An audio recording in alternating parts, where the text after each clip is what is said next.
चलिए, फिर से आपका स्वागत है आज की क्लास में। लास्ट क्लास में हमने भारत जो भूगोल है, भारत का भूगोल है, उसमें हमने आपका भारत के परिचय जो है खंड उसके बारे में देखा था। और परिचय खंड में हमने आपका भारत जो नाम पड़ा या इंडिया नाम पड़ा उसके ओरिजिन के बारे में देखा हुआ था। ठीक, उसी को ही थोड़ा सा एक्सटेंड करते हुए आज आगे बढ़ेंगे, है ना। तो पिछला जो हमने पढ़ा था उसको फिर से रिवाइज कर देते हैं। हम जो टॉपिक हम भारत का भूगोल देख रहे हैं। अब भारत के भूगोल में हमारा जो पहला चैप्टर है वो है परिचय खंड। ठीक, परिचय व स्थिति एवं विस्तार, यह हम देख रहे हैं, स्थिति एवं विस्तार। ठीक, इस स्थिति एवं विस्तार में हम देख रहे हैं, सबसे पहले हम जिस देश के बारे में पढ़ रहे हैं उसका नाम है क्या? भारत, इंडिया और भारत। ठीक, अब इंडिया या भारत नाम के पीछे हमने की कहानी देखी थी कि आर्टिकल 1 जो है कॉन्स्टिट्यूशन का, हमारे भारतीय संविधान में, उसमें कहा गया है कि क्या भारत अर्थात इंडिया क्या है? राज्यों का संघ है। तो हमको दो नाम मिल गए, भारत और इंडिया।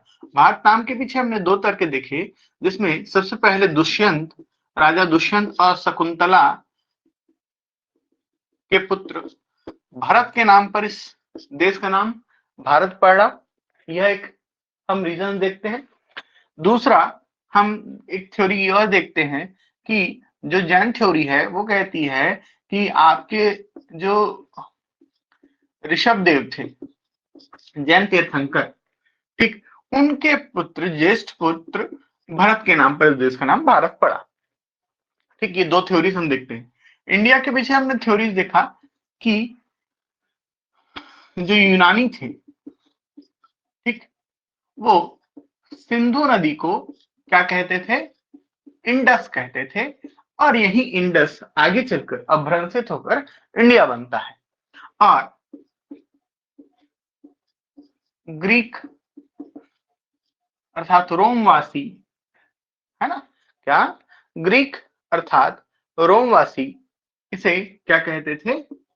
सिंधु को इंडोस कहते थे। ये हमने देखा है, क्या कहते थे? इंडोस कहते थे, और इसी से इंडिया बना। ठीक, तो ग्रीक और यूनानी ये थे। लेकिन एक्चुअल में एक जो नाम जो इंडिया दिया वो दिया था एक फ्रांसीसी ने। ठीक, जिसका नाम क्या था जी? क्या नाम था फ्रांसीसी का? जेम्स अलेक्जेंडर, है ना। क्या था? James Alexander. ठीक, इसने हिंदू में से एच को विलोपित किया और इंडू यह कहा इस क्षेत्र के लोगों के लिए, और इस देश के लिए इसने क्या प्रयोग किया? शब्द का इंडिया शब्द है। तो लैटिन जो विचारधारा है उसमें ये इंडिया शब्द इसी के बाद या भारत के लिए प्रयोग होना चालू हुआ।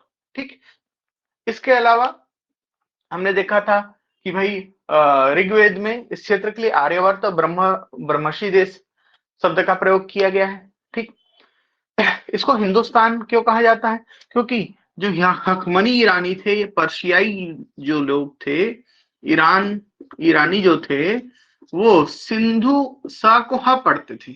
तो सिंधु की जगह वो इस नदी को कहते थे हिंदू, और क्षेत्र के निवासियों के लिए हिंदू शब्द का प्रयोग करते हुए इस क्षेत्र को हिंदुस्तान कहते थे। ठीक, हिंदुओं का निवास स्थान, तो हिंदुस्तान। ठीक, तो इस तरह से चीजें यहाँ पर ऑपरेट हुई, है ना। तो ये तो हो गया भैया क्या?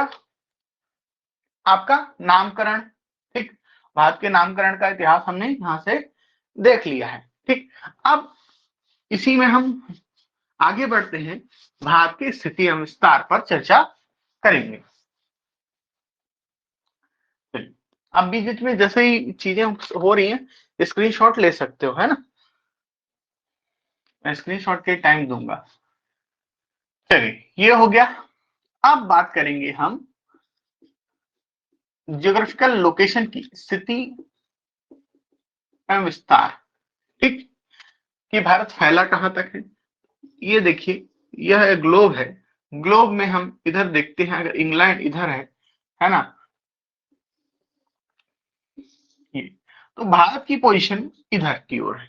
ठीक, तो भारत जो है वो उत्तरी गोलार्ध में स्थित है, फर्स्ट थिंग। और इसके अलावा इधर की ओर बात करें, देशांतरी विस्तार की बात करें, तो पूर्वी गोलार्ध में।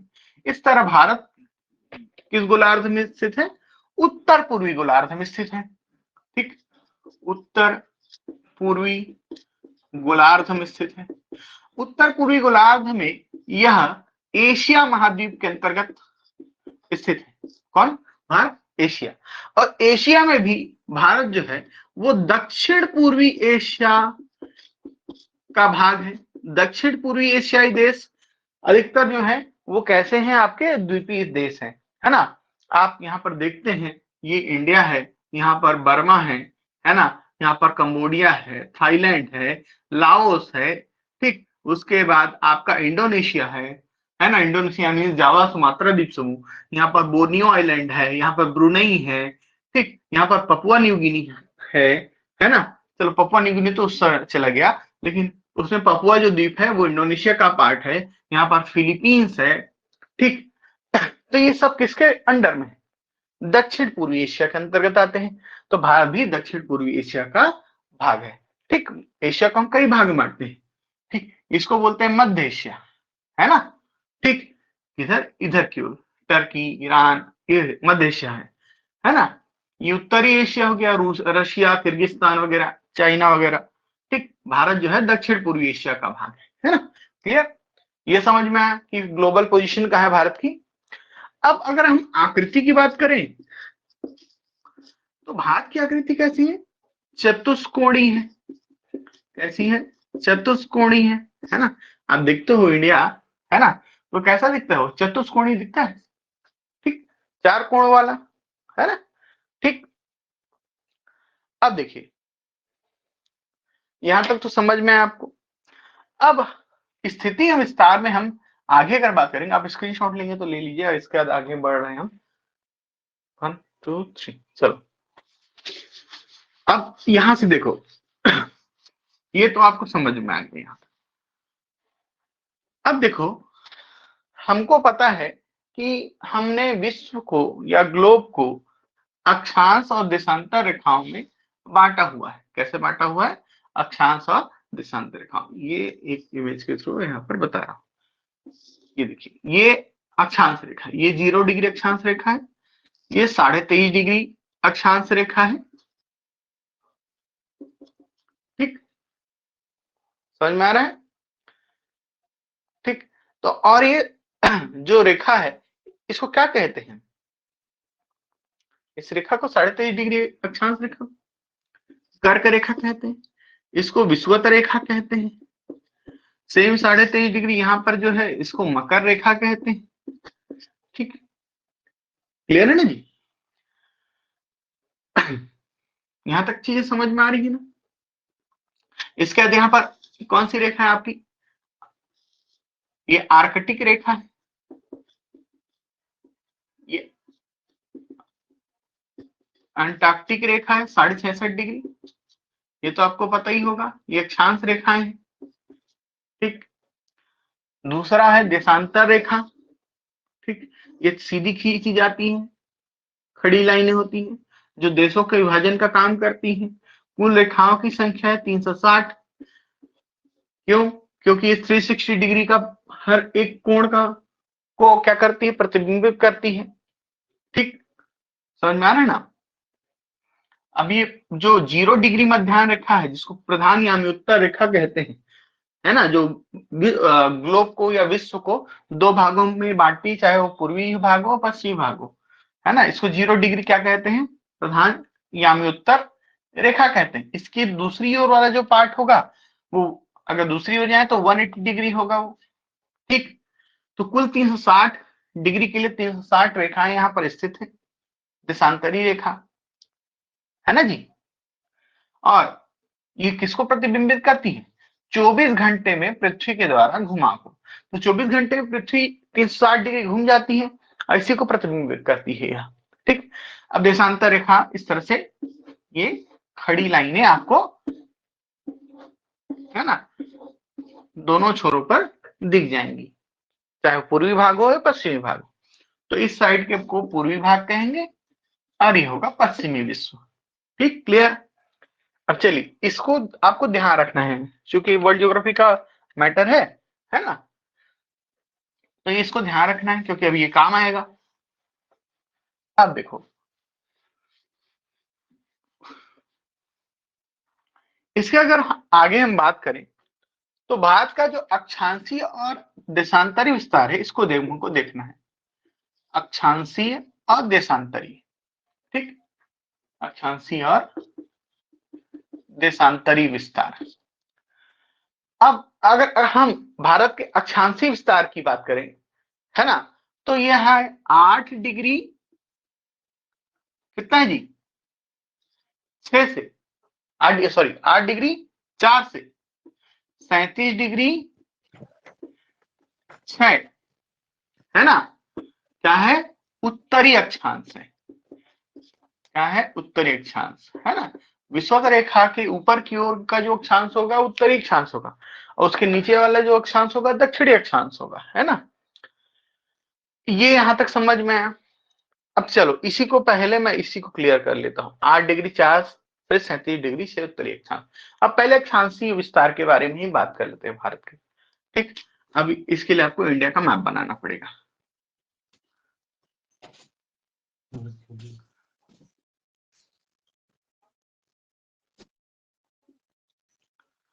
ठीक,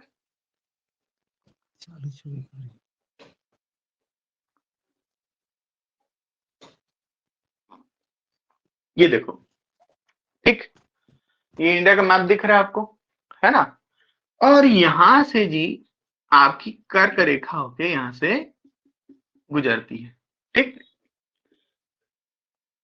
और यहां पर कहीं पर ये विषुवत रेखा होके गुजर रही है, ठीक, समझ में आ रहा है बात।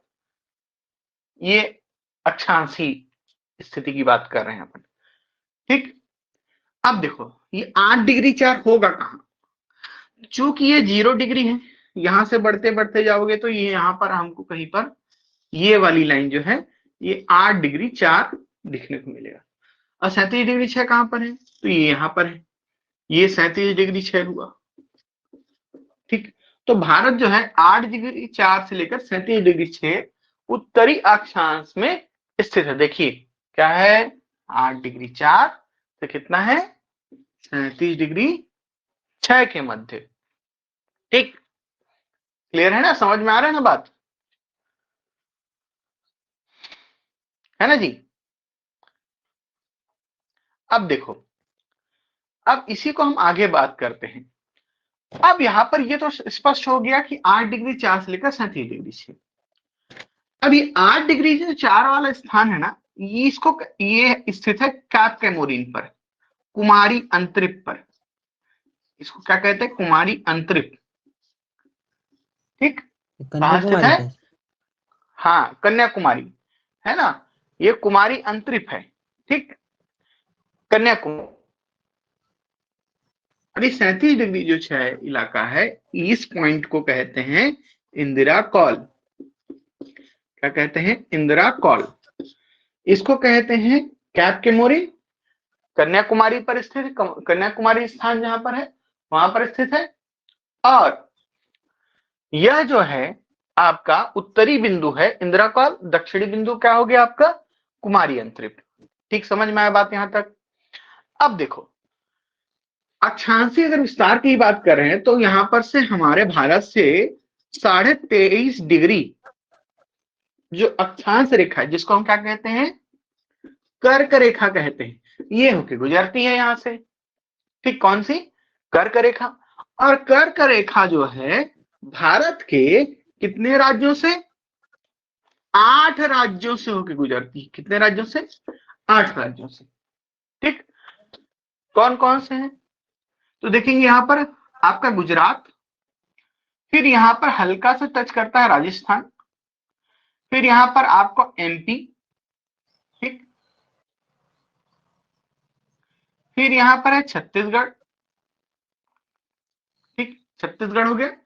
छत्तीसगढ़ के बाद ये होके चलता है झारखंड से, ठीक, ये झारखंड हो गया। ये इसके बाद है वेस्ट बंगाल, ठीक, ठीक है जी।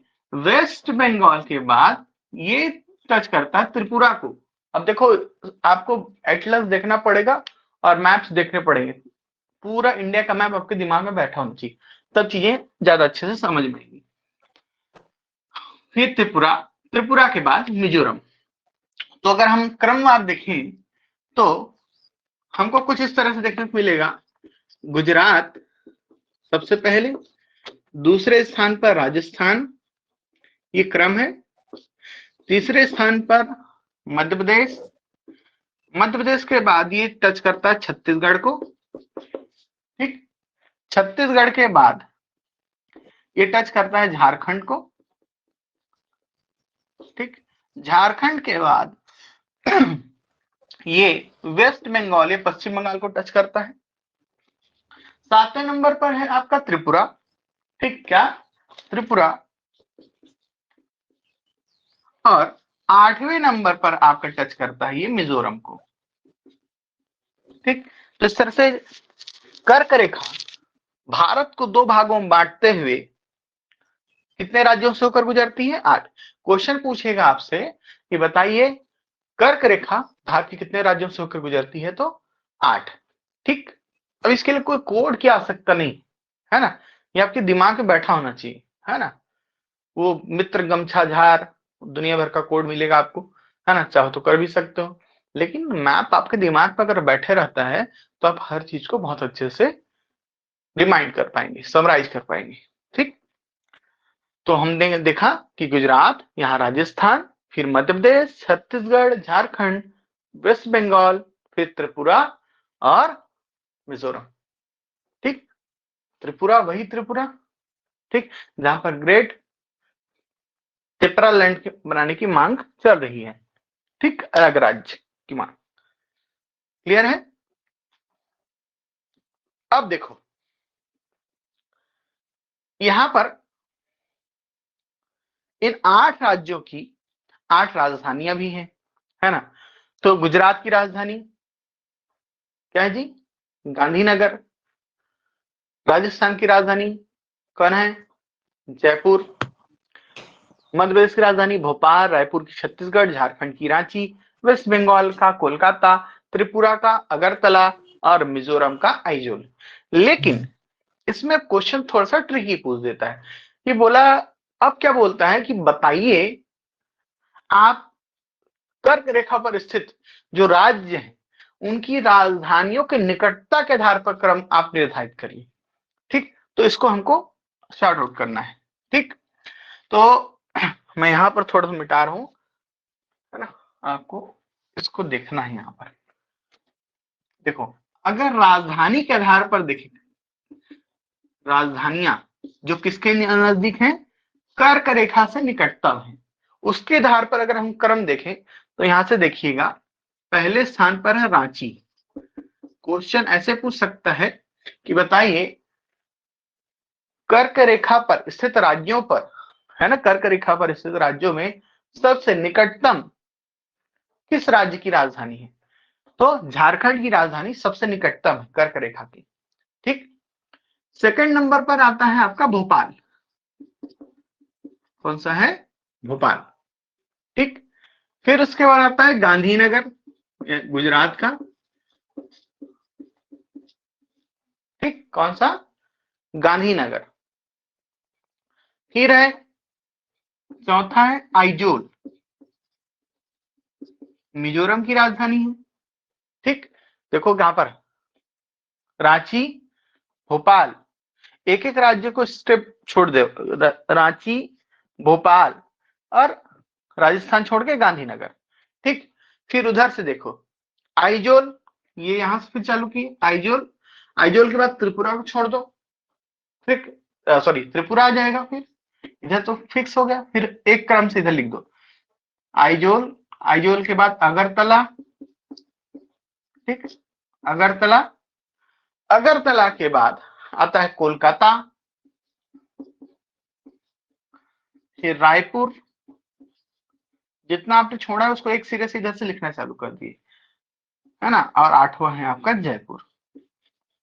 ठीक, ये क्रम है राजधानियों का, ठीक, निकटता के आधार पर। तो आप इसको ज्यादा ध्यान रखिए, रांची को, है ना, कर्क रेखा पर स्थित राज्यों में सबसे निकटतम जो राजधानी है वो है रांची, है ना, झारखंड की राजधानी रांची कर्क रेखा के सबसे निकटतम है। क्लियर है जी, समझ में आ रहा है बात? अब अगर शहरों की बात करें, शहर की, कि शहर सबसे पास कौन सा है ना, कोई जो बड़ा शहर है इन राज्यों में सबसे पास कौन सा है, तो एक सिरे से देखते चलते हैं अपन। तो सबसे पहले गुजरात की बात करेंगे तो गुजरात में है जसदान, जसदान एक शहर है, वो किसके सबसे पास है, आपके कर्क रेखा के सबसे पास है। फिर राजस्थान की बात करें तो कालिंजर, याद है कालिंजर का किला, ठीक, कालिंजर, कालिंजर। फिर मध्य प्रदेश अगर आते हैं तो मध्य प्रदेश में शाजापुर, शाजापुर कर्क रेखा के सबसे निकटतम है, ठीक, मध्य प्रदेश में। छत्तीसगढ़ की बात करें तो सोनहट, अब हमको पता है कि सोनहट में ही आपका कर्क रेखा और इंडियन स्टैंडर्ड टाइमलाइन होके गुजरता है ना, तो सोनहट।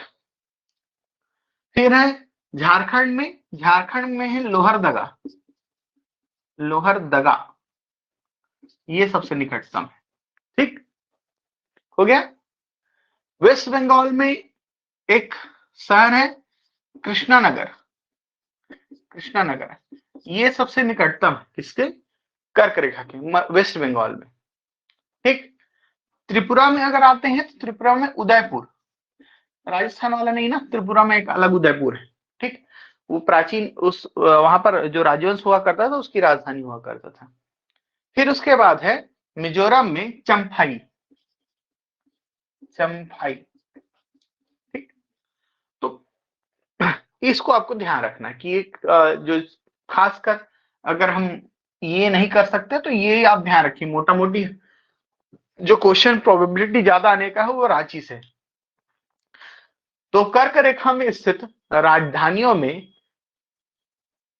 या सॉरी, कर्क रेखा में स्थित राज्यों की राजधानियों में सबसे निकटतम जो है वो कर्क रेखा के वो है रांची, देन आपका भोपाल, ये देखो रांची, ठीक,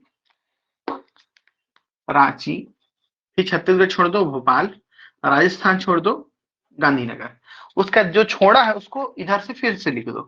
तो यहाँ पर देखो ये है मिजोरम की राजधानी आइजोल, फिर त्रिपुरा की राजधानी अगरतला, फिर वेस्ट बंगाल की राजधानी कोलकाता, फिर रायपुर, फिर यहाँ पर हमने जयपुर छोड़ा था तो ये जयपुर हो गया, ठीक। क्लियर है चीजें यहाँ पर, समझ में आया इतना, है ना। तो कुल 8 राज्य स्थित हैं, 8 राज्यों में सबसे निकटतम जो राजधानी है वो है रांची, ठीक। क्लियर हुआ, समझ में आ रहा बात यहाँ पर, है ना। अब इसके लिए अगर कोड याद करना चाहो तो एक कोड बोल देता हूं, एक बार लिख लेना। कोड है राम भरोसे गांधी आज आ गए कॉल टू राज, ठीक, क्या, राम भरोसे, ठीक, क्या, राम भरोसे, तो राम से रांची, है ना, भरोसे भोपाल, गांधी आ गए, गांधी आ गए, है ना, आज, है ना, क्या, आज, तो अगरतला, है ना, कॉल कोलकाता, टू राज, रा से रायपुर और जैसे जयपुर, ठीक। कोड पर मैं ज्यादा बिलीव नहीं करता, अगर आप मैप को अच्छे से याद रखेंगे तो आपको पूरा याद रहेगा यहाँ पर, ठीक। यहाँ तक क्लियर हुआ, चीजें समझ में आ गया। अक्षांशीय विस्तार क्या है, ठीक, यहाँ पर हमने इसको भी देख लिया कि भाई दूरस्थ बिंदु, उत्तरी बिंदु कौन है भारत का, इंदिरा कॉल, है ना, और दक्षिणी बिंदु है कुमारी अंतरिक्ष, ठीक है, समझ में आया बात, समझ में आया यहाँ पर चीजें आपको? यस। अच्छा चलो, अब मैं इसी दूरस्थ बिंदु को थोड़ा सा आपको मैं यहाँ पर और इलेबरेट कर देता हूँ। ठीक, ये इंदिरा कॉल जो है, इसके बारे में बता देता हूं। इंदिरा का अर्थ होता है लक्ष्मी। इंदिरा गांधी के नाम पर इसका इंदिरा कॉल नहीं रखा गया, या नाम याद रखिएगा, ये नाम रखा गया इंदिरा अर्थात लक्ष्मी के ऊपर। ठीक, कॉल माने होता है दर्रा या ला। ठीक, कॉल माने क्या होता है, दर्रा। ठीक, तो ये जो वहां पर दर्रा स्थित है, वही इंदिरा कॉल रखा गया है, उसका नाम लक्ष्मी के नाम पर, है ना। ठीक, अब देखो, ये क्वेश्चन कभी कभी घुमा के पूछ देता है, इसमें एक्स्ट्रा फैक्ट पूछते हैं कि बताइए किस पर्वत श्रृंखला के पर स्थित है। तो देखो यहाँ पर से काराकोरम रेंज स्थित है। यहाँ पर कौन सा रेंज स्थित है, काराकोरम। ठीक, कौन सा है, काराकोरम रेंज स्थित है, काराकोरम। ठीक, और आपको नहीं दिख रहा होगा तो थोड़ा सा जूम करके आप देख सकते हो ना, स्क्रीन जूम करेंगे तो ये दिख जाएगा। तो काराकोरम रेंज जो है, काराकोरम रेंज में बहुत सारी वहां पर अलग अलग पर्वत श्रृंखलाएं स्थित हैं, है ना, पर्वत स्थित है। बालतोरा है, सालतोड़ रेंज है। ठीक, तो ये सालतोड़ रेंज के ये इंदिरा कॉल पूरी उत्तर भाग में स्थित है ना। क्या, सालतोड़ा पर्वत जो है उसके उत्तर में स्थित है ये इंदिरा कॉल, जबकि, है ना, बालतोर के दक्षिणी भाग में। ठीक, किसके, बालतोर के। अब देखो, इसी यहीं पर आपको देखने को मिलेगा सियाचिन, सियाचिन ग्लेशियर। ठीक, सियाचिन ग्लेशियर है है ना, कहां पर है इसके, इंदिरा कॉल के दक्षिणी भाग में। सीधी सी बात है, सब जब सबसे ऊपर होगा तो उसके दक्षिण में ही होगा सियाचिन ग्लेशियर। ठीक, और उडोक ग्लेशियर इसके उत्तरी भाग में है। किसके, इंदिरा कॉल के उत्तरी भाग में उडोक ग्लेशियर है, और उसके दक्षिणी भाग में है आपका सियाचिन ग्लेशियर। क्लियर है यहां तक चीजें, समझ में आया? फिर हमने बात की यहाँ पर 8 डिग्री 4 जो है ना, दक्षिणी बिंदु है कुमारी अंतरिक्ष, जो कन्याकुमारी में स्थित है, तमिलनाडु में है ना। कौन सा राज्य है यहाँ पर, तमिलनाडु जी। यहाँ पर कौन सा राज्य है, ये तमिलनाडु, है ना।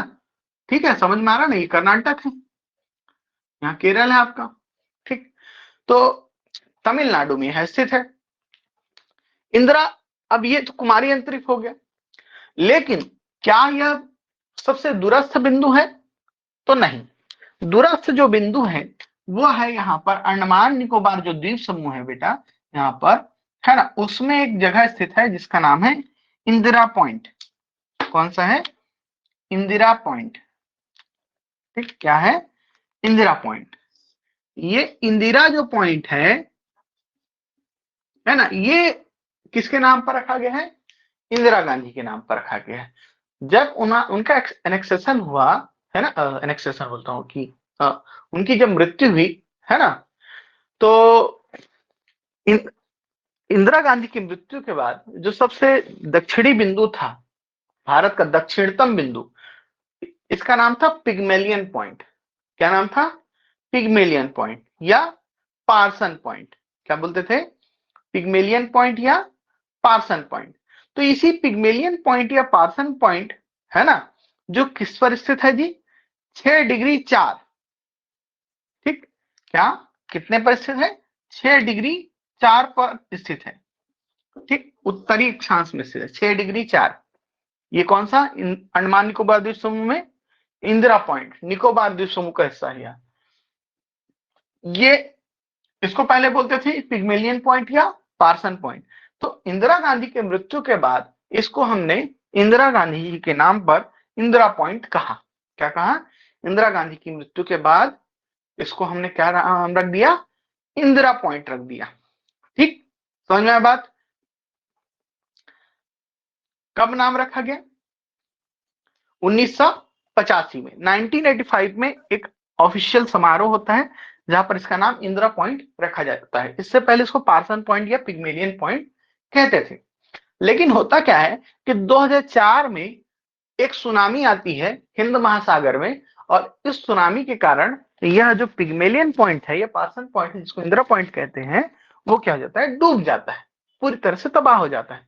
वहां पर कुछ वैज्ञानिक रहते हैं, 2-3 परिवार रहते हैं, उनकी मृत्यु भी हो जाती है वहां पर, ठीक।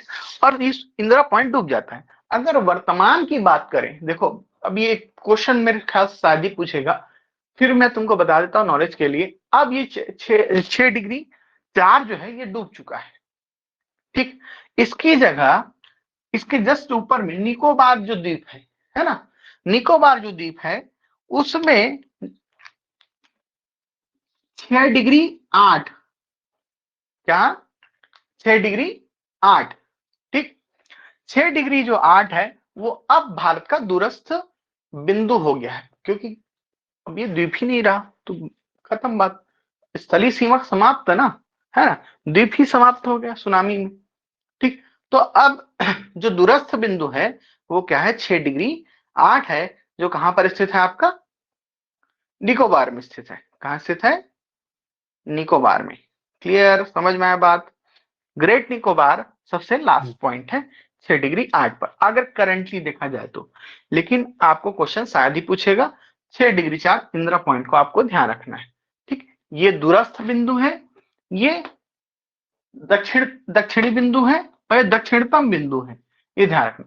सबसे दक्षिणतम बिंदु बात करें तो इंदिरा पॉइंट आ जाएगा, और दक्षिणी बिंदु की बात करें तो कुमारी अंतरिप आ जाएगा। तो क्लियर हुआ ये अक्षांशीय चीज विस्तार, समझ में आया बात। अच्छा, एक चीज और पूछता है क्वेश्चन, ये बताओ कि कर्क रेखा सर्वाधिक दूरी कहां पर तय करती है, भारत के किस राज्य में तय करती है। तो कर्क रेखा भारत में सर्वाधिक दूरी तय करती है मध्य प्रदेश में, ठीक। कहां करती है, एमपी में। याद रखिएगा ये चीज, नोट डाउन कर लेना कि है ना, मध्य प्रदेश में कर्क रेखा का सर्वाधिक विस्तार है, ठीक। किसका, कर्क रेखा का सर्वाधिक विस्तार कहां पर है, मध्य प्रदेश में, ठीक। समझ में आया। तो मैंने एक एस्पेक्ट से बताया, चूंकि हम अक्षांश देशांतर अलग अलग पढ़ते हैं, जब वर्ल्ड ज्योग्राफी पढ़ोगे तो अक्षांश में जो जो चीजें हैं मैंने यहाँ पर पूरा बता दिए तुमको। सबसे पहला चीज, भारत जो है 6 डिग्री 4 उत्तरी अक्षांश से लेकर ये होता था ना, है ना, 37 डिग्री 6 उत्तरी अक्षांश तक स्थित है। लेकिन 6 डिग्री 4 तो बेटा अब डूब गया है ना, 6 डिग्री 8 हो गया, आप समझ लो। लेकिन आपको ध्यान तो यही रखना है, ठीक। अगर लेकिन स्थलीय भाग की बात करें केवल, तो 8 डिग्री 4 से लेकर 37 डिग्री 6 तक स्थित है, ठीक। ये 8 डिग्री 4 से 37 डिग्री 6 उत्तरी अक्षांश में स्थित है, ठीक। भारत जो है उसमें कर्क रेखा की गुजरती है, और कर्क रेखा भारत को 2 भागों में बांटती है, ठीक। 2 भागों में बांटती है, तो एक चीज यहाँ से एक और चीज आ जाती है कि वो कर्क रेखा के ऊपर का हिस्सा जो है वो कैसा कटिबंध आएगा, शीतोष्ण कटिबंध आएगा, और कर्क रेखा के नीचे वाला जो हिस्सा है वो उष्ण कटिबंध आएगा। तो भारत उपोष्ण भी कह सकते हैं, उपोष्ण और उष्ण कटिबंध 2 कटिबंधों में स्थित है। तो यहाँ पर वन भी वैसे ही पाए जाएंगे, उपोष्ण कटिबंधीय वन और उष्ण कटिबंधीय वन पाए जाएंगे, कहां पर, भारत में। क्लियर है चीजें।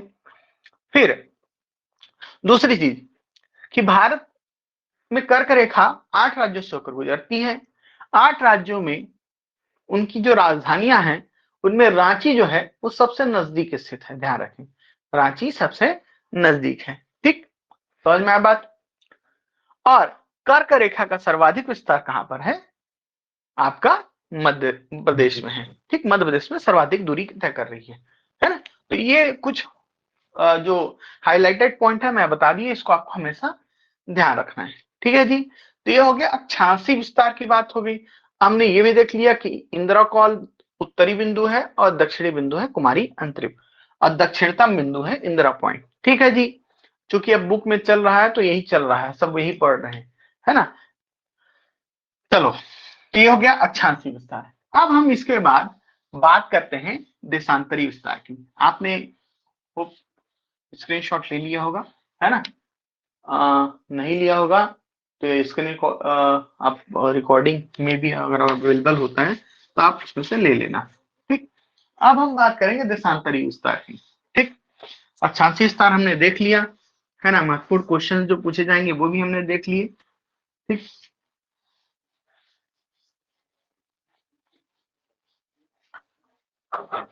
इसको डेली का डेली करते जाइए, है ना, जो पढ़ रहे हैं डेली का डेली होमवर्क होते जाएगा, डेली का डेली आप इसको पढ़ते जाओगे तो आपको बाद में ज्यादा दिक्कत नहीं होगी एग्जाम के टाइम। चलिए अब बात करते हैं हम देशांतरी विस्तार की। देशांतरी विस्तार, देशांतरी विस्तार मीन्स खड़ी लाइनें, सीधी सी बात, है ना। अब चलो, तो भारत जो है 68 डिग्री 7 से लेकर 68 डिग्री 7 मिनट से लेकर, है ना, 7 से लेकर 97 डिग्री 25, 97 डिग्री 25, ठीक, ये भारत का देशांतरी विस्तार है। ठीक, अभी कैसे होगा, फिर से हमको मैप बनाना पड़ेगा इंडिया का, फिर से वही काम करो, आज से मैप बनाइए और ज्यादा अच्छा होगा। ठीक,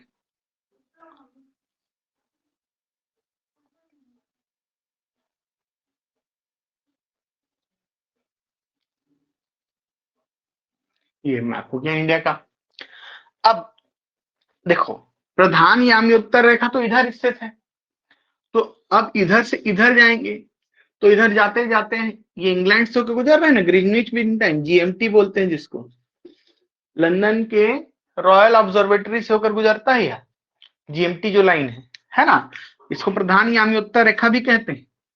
इस प्रधान यामी उत्तर जो रेखा है ये 0 डिग्री, इसके पूर्व की ओर जाएंगे बेटा, है ना, तो उसके पूर्व की ओर जाते जाते आपको मिलेगा यहाँ पर ये वाला पॉइंट जो है, जो गुजरात के सरक्रीक या कच्छ के रण क्षेत्र को टच कर रहा है ना, गौरमाता में, है ना, ये क्या हो जाएगा, भारत का पश्चिमी बिंदु। अब इधर से चालू हो रहा है, तो ये कौन सा यहाँ पर पॉइंट जो है, ये 68 डिग्री 7 है, 68 डिग्री 7, ठीक। अब और दूर जाते गए भारत का पूर्वी बिंदु यहाँ पर जो टच कर रहा है तिबिथु, है ना, ये कहाँ है, 97 डिग्री 25 में स्थित है। ठीक, समझ में आए, ये 2 पॉइंट हो गए।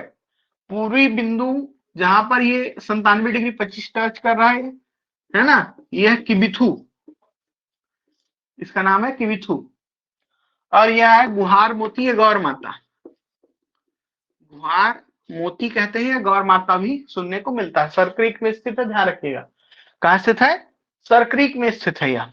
अब देखो, ये आपको समझ में है, 68 डिग्री 7 से 97 डिग्री 25, भूलना नहीं है, ऐसे ही याद रखो, जैसे हमने यहाँ पर देखा था 8 डिग्री 4 से 37 डिग्री 6, 8 डिग्री 4 से 37 डिग्री 6, 68 डिग्री 7 से 97 डिग्री 25। ठीक, अब देखो ये गुजरात राज्य बेटा, ये देखो ये गुजरात है, ये यहाँ पर देखो जी आपको अरुणाचल प्रदेश देखने को मिल रहा है यहाँ पर, है ना, अरुणाचल प्रदेश, अरुणाचल प्रदेश में पॉइंट भी कर देता थोड़ा सा तुमको, ये आपका है अरुणाचल प्रदेश, ये आपका बेटा गुजरात है। ठीक, ये गुजरात है, गुजरात में देखो गुजरात के 3 हिस्से, गुजरात में 3 हिस्से, ये वाला जो इलाका है ना, ये सरक्रीक कहलाता है, उत्तर पश्चिम का इलाका। ठीक, ये सरक्रीक है ना, सरक्रीक जो है, सॉरी, कच्छ का रण है, कच्छ का रण जो है ये एक तरह का कैसा क्षेत्र, दलदली क्षेत्र है, यहाँ पर नमक की पैदावार बहुत होती है, छिछला आपको जल स्तर देखने को मिलता है आपका कच्छ का रण क्षेत्र में। ठीक, कच्छ के रण, ये इसको बोलते हैं, ये दक्षिणी गुजरात को सौराष्ट्र, ठीक, क्या बोलते हैं, सौराष्ट्र। ठीक है ना, ये, और ये हो गया आपका काठियावाड़ क्षेत्र। तो गुजरात मिली 3 भाग में है, काठियावाड़ क्षेत्र, सौराष्ट्र और, है ना, आपका कच्छ का रण क्षेत्र। तो ये कच्छ का रण क्षेत्र है, यहीं पर गुहार मोती है, ये 68 डिग्री 7 पर स्थित है, ये पश्चिमी बिंदु हुआ भारत का। पूरी बिंदु जो है अरुणाचल प्रदेश में स्थित किबिथु है ना, कौन सा, किबिथु, जो 97 डिग्री 25 पर स्थित है। क्लियर है ना। तो भारत का क्वेश्चन पूछेगा, बताइए देशांतरी विस्तार कितना से कितना तक है, 68 डिग्री 7 से लेकर 97 डिग्री 25 तक है। अब ये कैसे होता है समझ में है ना, आपको मोस्टली जब पढ़ते हो तो ऐसे ही पढ़ देते हो कि भाई अक्षांश विस्तार फला है ना, 8 डिग्री 4 37 डिग्री 6, आप और देशांतरी विस्तार क्या है आपका 68°7 से लेकर, है ना, पूर्वी देशांतर से लेकर 97°25 पूर्वी देशांतर, है ना। अब चूंकि प्रधान यामी उत्तर इधर की ओर है तो पूर्वी देशांतर, इधर की ओर अगर कोई देश होगा तो पश्चिमी देशांतर पर होगा। समझ में आया ना बात? ठीक, ये चीजें आपको स्पष्ट हुई, समझ में आया? आप क्वेश्चन देखते जाते हैं कि क्या क्या पूछता है, और इसी के साथ कुछ कुछ चीजें एलिब्रेट भी करते जाएंगे। सबसे पहली चीज, प्रधान यामी उत्तर रेखा, जिसको जीएमटी कहते हैं, ग्रीन विच मीन टाइम कहते हैं, है ना, यहां पर समय शून्य होगा। इसके पूर्व की ओर बढ़ने पर क्या होता है, समय क्या होते जाता है, बढ़ते जाता है, और इसके पश्चिम की ओर जाने पर घटते जाता है। क्यों?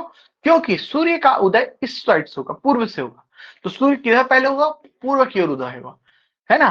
तो पहले समय इधर चालू होगा, बाद में इधर, इसलिए ग्रीनविच मीन टाइम के पूर्व की ओर क्या होता है, समय बढ़ता है। पूर्व की ग्रीनविच मीन टाइम के पूर्व की ओर जाने पर समय बढ़ता है।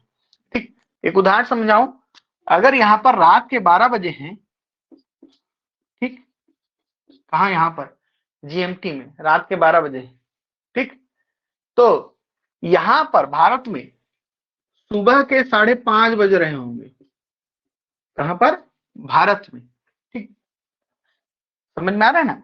यहां पर पिछला दिन चल रहा है अभी भी, यहाँ पर नेक्स्ट डे का सुबह 5:30 हो गया है, इसलिए समझ में आ रहा ना कि भारत का समय कहाँ आगे है, ग्रीनविच मीन टाइम से आगे है। कितने घंटे आगे है, तो 5:30 घंटे आगे है।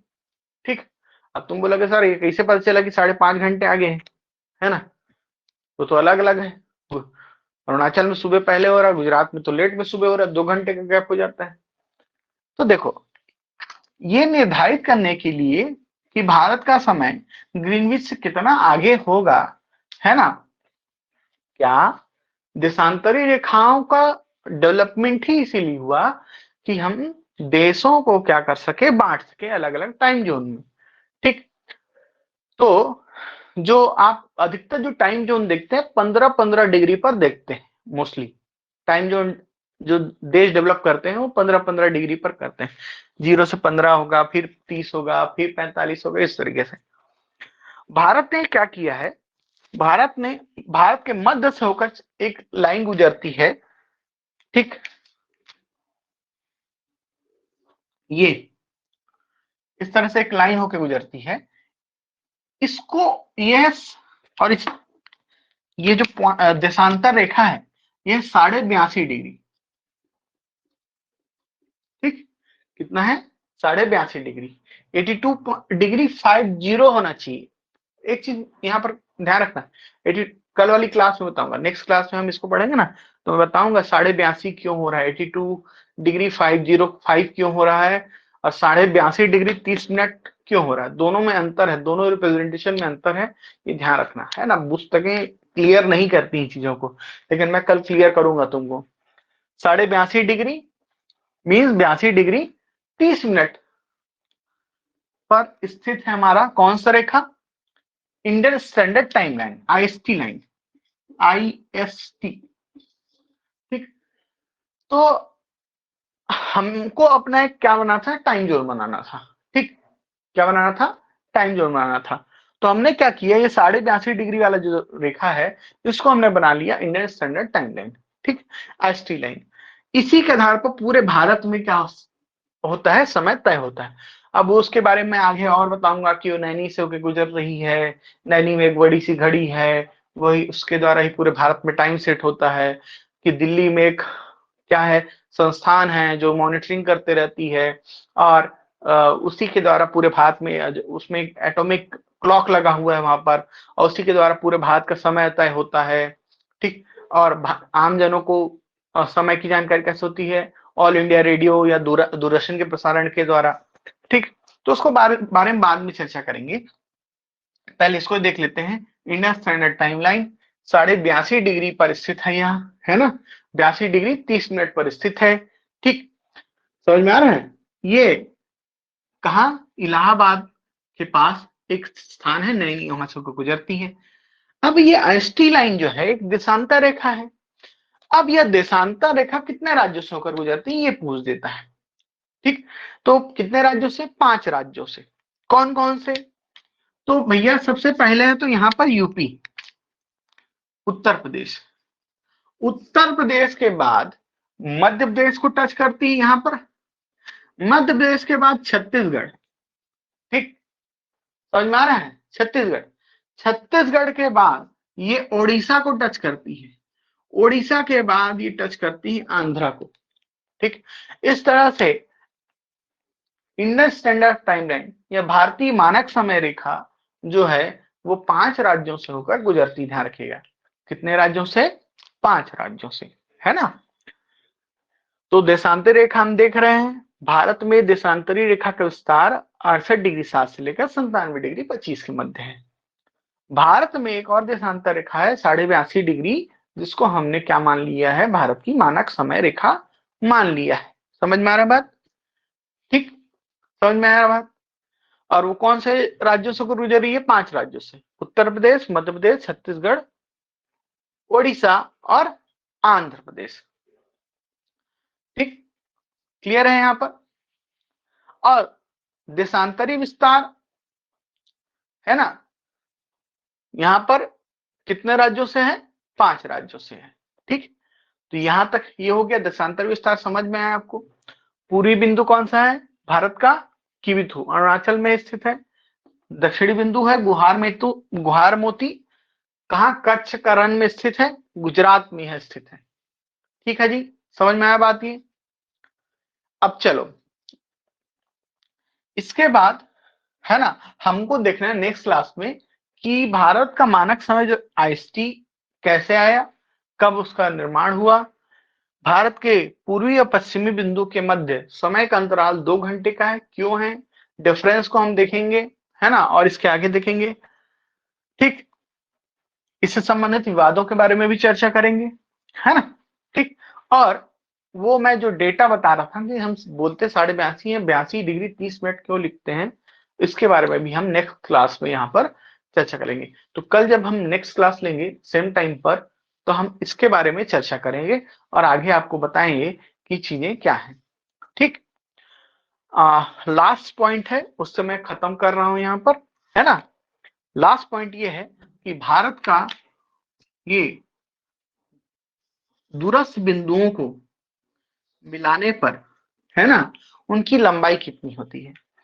अगर हम उत्तरी बिंदु को दक्षिणी बिंदु से मिला दें, इस उत्तरी बिंदु जो इंदिरा कॉल है उसको दक्षिणी बिंदु से मिला दें, तो यह कुल लंबाई होती है 3214 किलोमीटर। कितनी होती है? 3214 किलोमीटर, है ना। क्वेश्चन पूछता है भारत के उत्तर से दक्षिणी छोरों की लंबाई कितनी है? 3214। और भारत के पश्चिमी बिंदु से पूर्वी बिंदु को अगर मिला दें तो इसकी कुल लंबाई है 2933 किलोमीटर, 2933 किलोमीटर, 2933 किलोमीटर। भारत के पूर्वी और पश्चिमी बिंदु के मध्य जो लंबाई है वो है 2933 किलोमीटर। उत्तरी और दक्षिणी बिंदु के मध्य लंबाई है 3234 किलोमीटर, सॉरी 3214 किलोमीटर। ठीक है जी, तो ये आपको ध्यान रखना है। ठीक है, समझ में आया बात? यहाँ से क्लियर है चीजें? अब हम नेक्स्ट क्लास में मैंने जिस पॉइंट के बारे में बताया उस पर चर्चा करेंगे।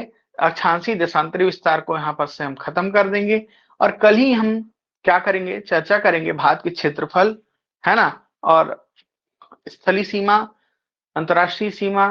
ठीक, उसके बाद प्रादेश जलीय सीमा क्या होगा, उसके साथ ही हम देखेंगे भारत के राज्य व केंद्र शासित प्रदेश, इसके अलावा भारत की राजधानी एनसीआर और एनसीटी के मध्य क्या अंतर है, नेशनल कैपिटल टेरिटरी और नेशनल कैपिटल रीजन दोनों के मध्य क्या अंतर है, इसके बारे में भी हम चर्चा करेंगे, उसके बैकग्राउंड पर भी हम जाएंगे। ठीक, तो ये इतना हो गया जी, है ना। कल हम लोग सेम टाइम पर मिलते हैं, है ना, और मैंने जो बताया टॉपिक्स उसको आप पढ़ के आइएगा, है ना, तो और चीजें क्लियर होंगी। ठीक है, चलो। और एक लास्ट मैसेज, भाई अगर किसी को ये क्लास करना है तो आप बिल्कुल उनको बोल सकते हैं, है ना।